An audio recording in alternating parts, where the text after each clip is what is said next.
if you are confused about exactly what you should be eating, whether or not you should be following a carnivore diet or a vegan diet or a keto diet, or when you should eat or how much you should eat, you've clicked on the right video. Hi, I'm Dr. Cori Stern, and welcome to my channel, Take Control of Your Health. I have a very special guest today who has expertise in some of the questions that I just raised. And I've been trying to get her on the show for, I don't know, months. Whenever we see each other, that's all we do is talk about this topic. And we finally were able to agree on a day and time. So welcome, Emily Willen. And why don't you tell us a little bit about what your area of expertise is and why I wanted you on here so badly? Yes, thank you for allowing me to join. My name is Emily Willen, and I focus on anthropology, specifically biological anthropology, also some medical anthropology, with a specific focus also on dietetics, food, and nutrition. I actually completed my thesis on the origin of disease based on tracking dietary trends from Paleolithic to modern era. So yeah. Cool. Awesome. I love this because, you know, in my clinical practice, I see the effects of food on people's health every single day. And that's what this whole channel is really about. And there's so much misinformation about what we should be eating. And there's also a lot of bad food out there, you know? Yeah. So let's talk about what you discovered when you did your research on what humans, what the findings were about what humans actually, healthy humans actually ate. Yes, definitely. So to back up a little bit, physical anthropology is actually studying physical evidence. It's finding bones and remains. So it's unbiased for the most part, because you're not, you know, it's not historically historical documents where somebody can alter them. Essentially. Yeah, exactly. Yeah. Mm-hmm. So I particularly liked looking at skeletal remains, as strange as that sounds, because there's a lot of information within the bone structure. Bone, a lot of people think, oh, you know, minerals, you know, helps with creating bones, but actually 90% of the bone matrix is made out of organic collagen, which, you know, you get proteins make up that, and then the rest of the 10% is minerals, basically calcium and phosphorus. So we also see well, let me go back a little bit more also. Essentially, humans, oh, I'm getting nervous. It's okay. I'll help you, dear. Thank it's okay. you. So I just want to say, based on what you said so far, that very few people realize that their bones are made out of collagen. Most people think they're made out of calcium, right? And even like if you're diagnosed with osteoporosis or osteopenia, which means that you have some fragile bones, the only thing that a medical doctor usually will tell you to do is take calcium or a drug, you know, pharmaceutical. I've never had a patient come in who told me, oh, my medical doctor told me I need to eat more collagen. Yeah. And collagen, as you mentioned, being a protein, is mostly derived from protein. Right. Well, from organ meats and other parts of the animal that most people do not eat. And if you don't eat animal protein, you're not getting collagen. There is no non-animal source of collagen. Yes. It's not a thing. Yeah. Yeah. It's interesting because also for healthy bone health, bones actually have a lot of blood supply, and we see that also, like the red bone marrow and things like that. So it actually helps also like with if you're anemic and stuff like that, need that vitamin, all those vitamins that help iron and vitamin B12 and things like that, which you can only get from, B12 is you need to consume animal products in order to have that. And that actually helps with your immune system as well. And we see that there's a lot of, that's the other kind of cool thing about studying bones. We could actually see pathogens. If you do DNA analysis, you could actually see observable skeletal analysis with tuberculosis, leprosy. Plague is one thing that I actually like to study a lot, because we do see a comparison with, we see more plague trends apparent when there's bouts of famine throughout history. Right. So of course, that makes sense. When you're nutritionally deficient, your immune system becomes suppressed, and the immune system actually also needs protein to function properly.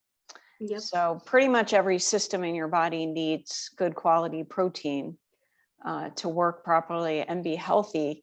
So it just seems like the bottom line is that one of the things that you discovered based on our conversations is that humans need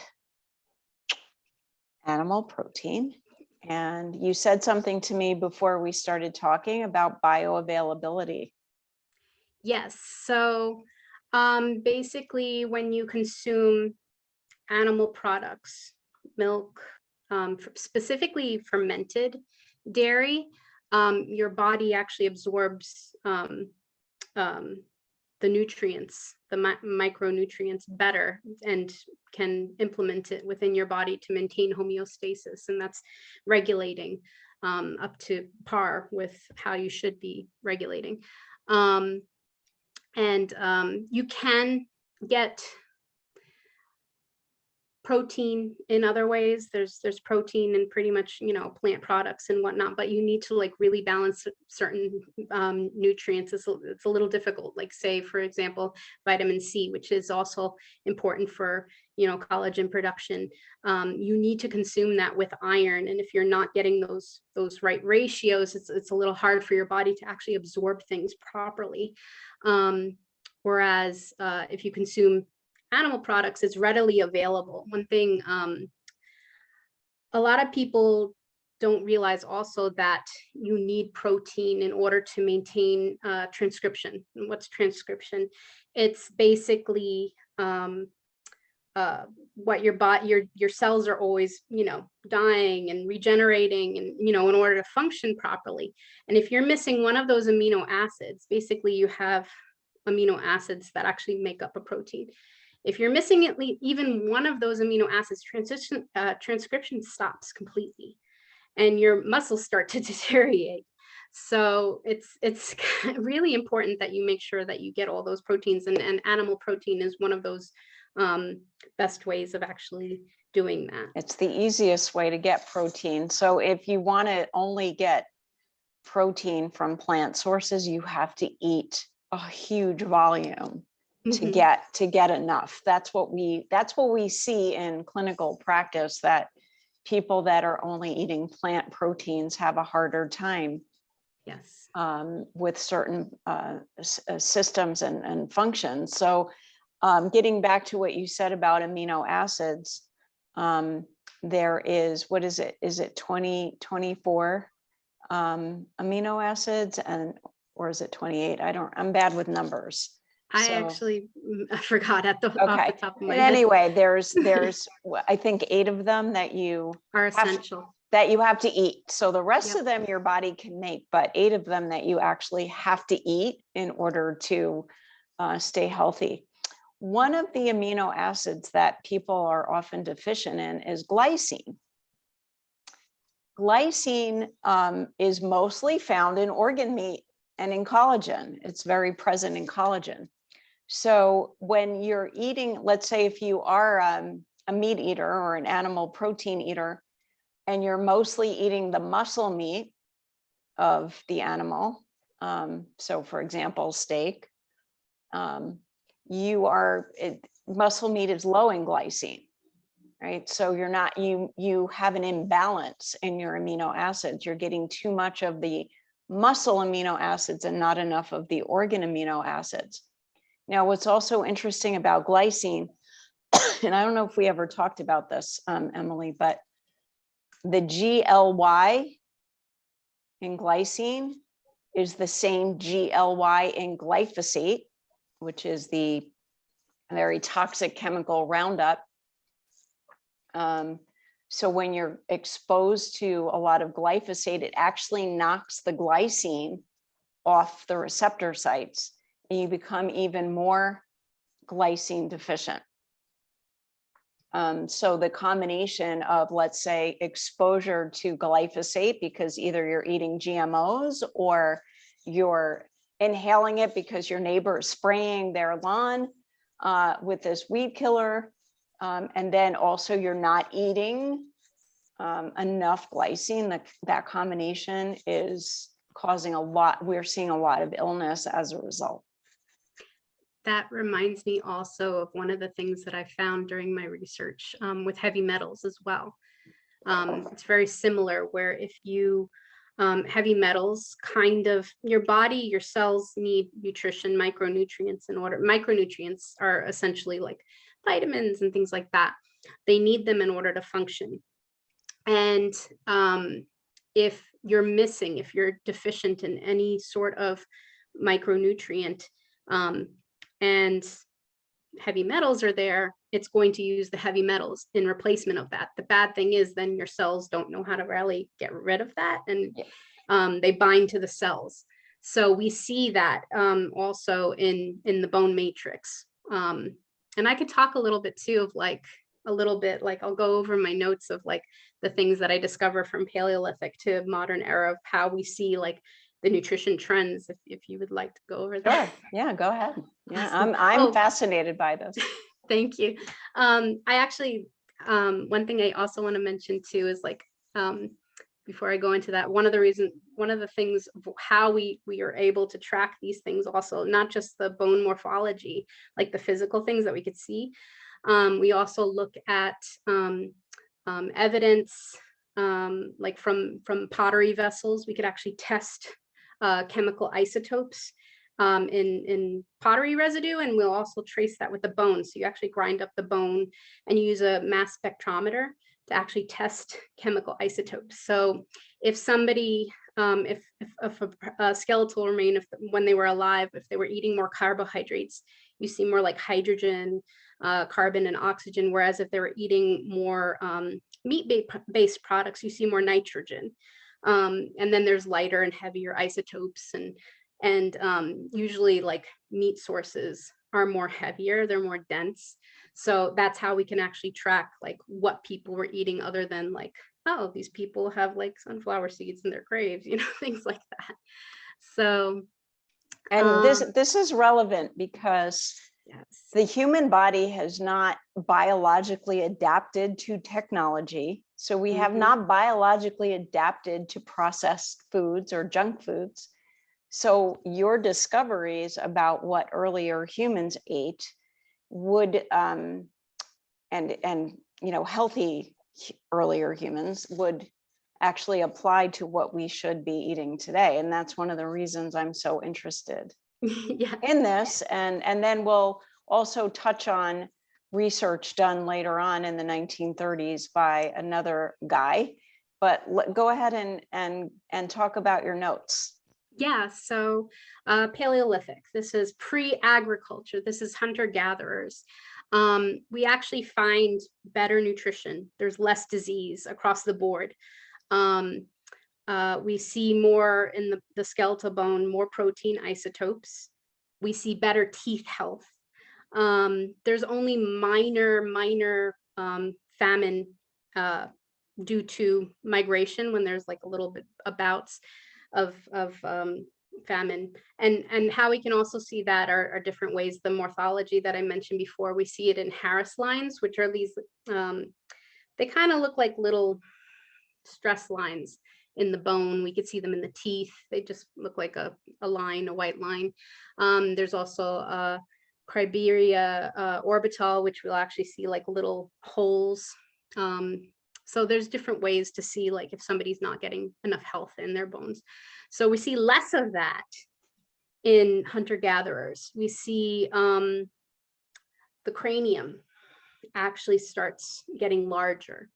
And this is evidence of increased eating of high quality meat and also omega fatty acids. So we see in the beginning a lot of bone marrow. Later on, we do see fish, but in the beginning, a lot of bone marrow, and that actually allowed humans to evolve essentially to humans, because you need a lot of those things for brain health. And we also see supported evidence of hunting in my thesis mainly focused on the Bavaria area, because you can't like study everything. However, I have studied little things here and there, but there's a lot of evidence, of that. During the Bronze Era, agriculture didn't start taking off fully in Europe, but we start seeing little bits here and there. And we do start seeing a shift in diet, consuming less protein and more carbohydrates. And carbohydrates in general are less bioavailable. It takes time to you have to process them a little bit differently. Do you know what the carbohydrates were? Like, were you're talking about plants and yes, grains? It depends what area you're in. But yeah, there was a lot of grains were some of the first ones that we've seen.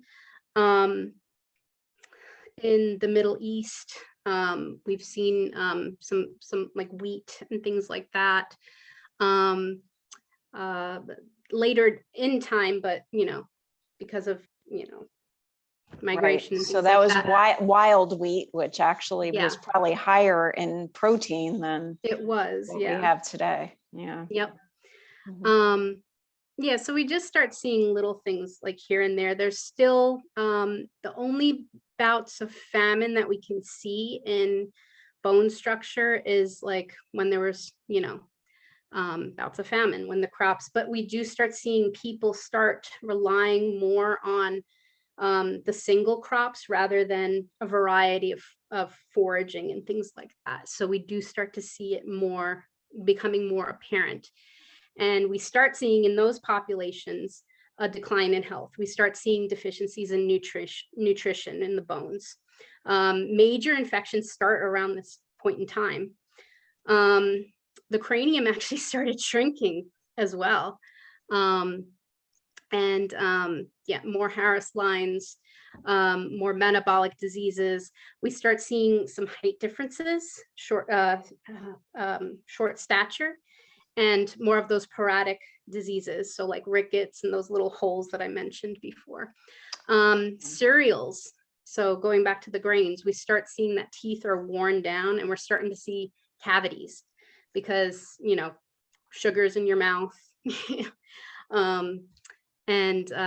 We also start seeing diversity in higher rank and lower rank. And we can see this in grave goods. We see this in the skeletal system where the elite are starting to receive more protein. And so they actually live longer. They're taller. We see less nutritional stress. We see less pathogens in their body. Children basically are living longer in elite societies just because they're getting that extra protein. We see a shift going into the iron era where we start seeing that animal husbandry. Fermented milk is more bioavailable.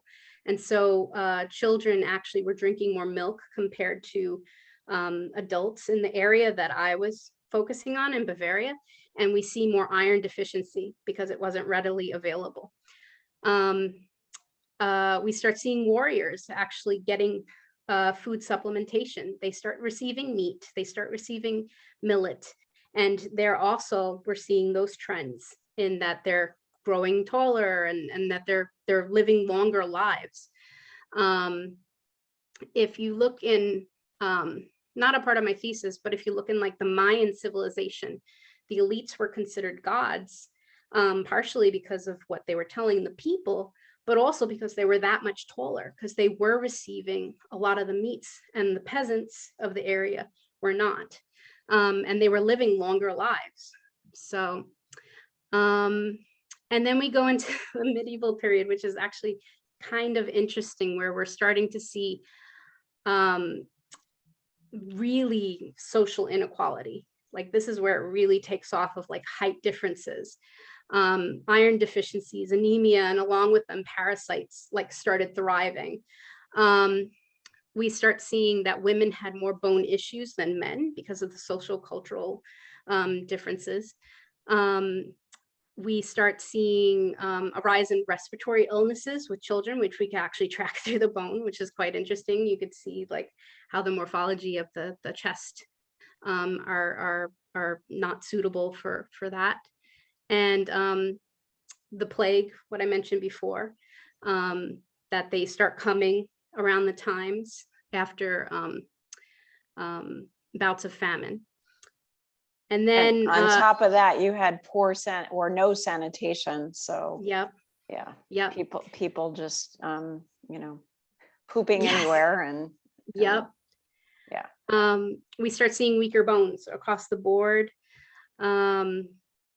People are just more likely to die at this point. And this is the time period where we start seeing heavy metal deposits, because people were using vessels made out of like, you know, lead and things like that. So we start seeing that. And we starting, this is interesting to me, because we start seeing the shift because of conquests. The elite started sending people out to different areas of the world for refined grains and sugar, and it was considered, you know, we had the French who coined that term as well, like let's make white bread and sugar, you know, and put cakes and things like that. And we start to see that shift of they start getting sicker, and the peasants actually start getting healthier because of all that. And the heavy metals. Yeah. Very interesting. In the industrial era, this becomes worse. You know, there's more refinement, there's more heavy metal deposits from factories. People are staying indoors, so they're not getting vitamin D, which is great for bone health as well. So things are just exacerbated. We actually see around like the 1800s in like Japan, like what I mentioned before with like the soldiers, were getting like better health in like the Iron Era. In Japan, they were getting refined rice, like the white rice, and they actually started, this is where we also start getting historical documentation. They started getting beriberi, which is a neurological disease from lack of B vitamins. So yeah, so refined anything is bad according. So, and I believe that because of the situation of how we found, you know, basically we're founded on these principles of, you know, you go to the store and white bread is a thing, you go to the store and everything has sugar in it. It's just been going out of control and continuing to increase people's, you know, malnutrition. Well, that's what I was going to talk about, bring us into the 20th century. And I'm going to talk about Dr. Weston A. Price and what his discoveries were. Before I do that, I just want to give a shout out to my partner, my truth partner, HATS, which stands for Hardcore Awakened Truth Seekers. And this is a movement that was inspired into creation amidst hyper political division in the past few years to get away from polarization and bring people together across the political spectrum to the truth and a sense of community that allows us to move forward. And this movement is making real strides towards this vision. So they have a huge Telegram channel, growing by the day, with great articles and videos posted there daily. They now have a blog as well, which I'll put all the links in my description of the video, hatstruth.substack.com. So it's a blog, and I am going to be contributing to it. I'm working on an article. And then they have a website where you can get merchandise like my wonderful hats hoodie and my hats mug. Everything tastes so better cool. out of a hats mug. Anyway, I hope that you'll check them out. So I do want to mention one of my heroes, Dr. Weston A. Price, who was a dentist in the 1930s, and he started to notice a change in his patients' teeth. The teeth were becoming crowded, the palate was becoming more narrow, and he was very curious about why this was happening. Him and a couple of other doctors like him at the time that were doing research on, what was happening, what was changing in the bone structure of the population. And what he ended up doing was he traveled to isolated parts of the globe. Mama's busy right now, hush. That were untouched by Western civilization. And his goal was to discover the factors that were responsible for dental health. And he determined that dental cavities and deformed arches and the narrowing palate were caused by nutritional deficiencies. So he studied remote villages in Switzerland, Gaelic communities, indigenous people of North and South America, Melanesian and Polynesian South Sea Islanders, African tribes, Australian Aborigines, and New Zealand Maori. And wherever he went and studied those populations, they had beautiful straight teeth and freedom from decay, good physiques, resistance to disease, and fine characters. And when he analyzed the foods used by the isolated people that compared to the American diet, what was different was they provided at least 4 times the amount of water-soluble vitamins, calcium and other minerals, and 10 times the amount of fat-soluble vitamins from animal foods such as raw butter, fish, eggs, shellfish, organ meats, eggs, and animal fats. The very foods that we're told are not good for us to eat now. And he discovered that the fat-soluble vitamins, especially A and D, were vital to health because they act as catalysts for mineral absorption and protein utilization. So without them, no matter how much minerals or how much protein you eat, you're not going to absorb them the same way.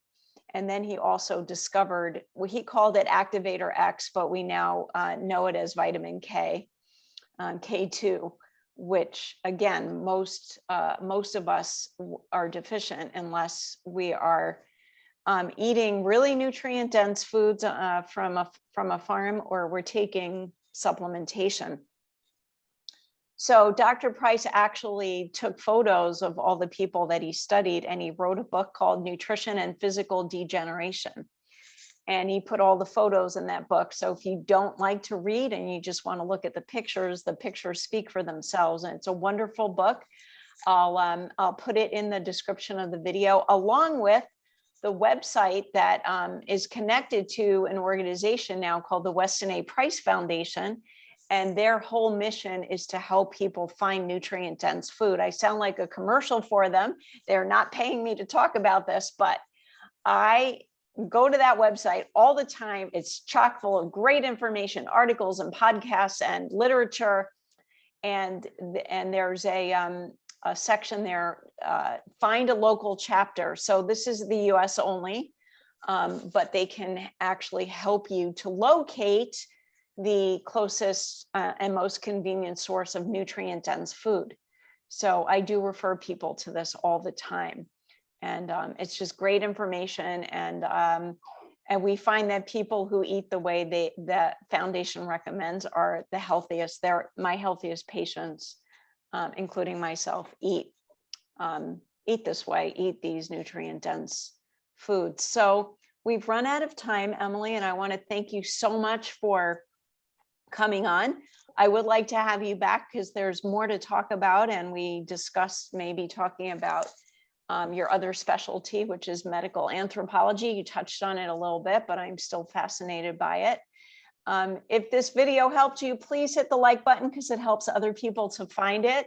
And if you haven't yet had a chance to subscribe to my channel, I would be so happy if you would. And lastly, and most importantly, if you know anybody that you think would benefit from this information, please go ahead and share this video with them. Thank you so much for watching, and we will see you again with more important health information very soon.